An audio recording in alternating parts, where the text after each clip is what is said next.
पाहताय JB TV news. बातमीत सत्यता हीच आमची ओळख। भेसळयुक्त दुधाची चौकशीसाठी अन्न व औषध प्रशासनाकडून दूध विक्रेत्याकडून तपासणी। शिरपूर तालुक्यातील खर्दे येथील आशाबाई बोरसे यांच्या घरी दूध उकळल्यानंतर दुधाचा रबरासारखा पदार्थ बनला होता।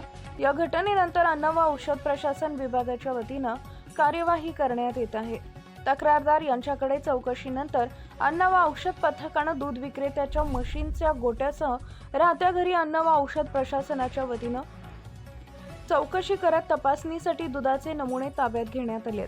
दुधाचे नमुने लॅबमध्ये पाठवून यात नेमकं काय निष्पन्न होतं यानंतर कायदेशीर कारवाई करण्यात येणार असल्याचे अधिकाऱ्यांकडून सांगण्यात आले। या कारवाईत शिरपूर शहर पोलिसांनी देखील महत्त्वाची भूमिका बजावली असून याबाबत शिरपूर पोलीस देखील चौकशीसाठी सज्ज झाले आहेत।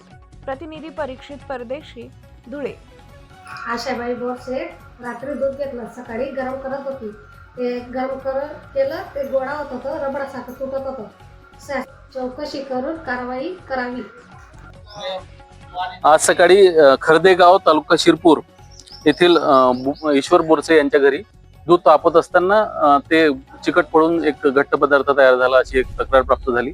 त्यात भेसळीच्या संशयावरून आम्ही श्री बोरसे यांच्या घरी भेट देऊन सदर पदार्थ नमुन्याकरता सर्वेलन्स नमुन्याकरता घेतला आणि त्यांच्या घरी जे दूध टाकणारे व्यक्ती आहेत बालदे गावातील श्री पाटील यांच्या घरी जाऊन त्यांच्या गोठ्याची व त्यांच्या घराची तपासणी केली आणि त्या ठिकाणी त्यांनी रात्री कलेक्ट करून सकाळी जे दूध वितरित केलं त्यापैकी जे दूध शिल्लक होतं त्यातील नमुना तपासणीसाठी घेण्यात आला।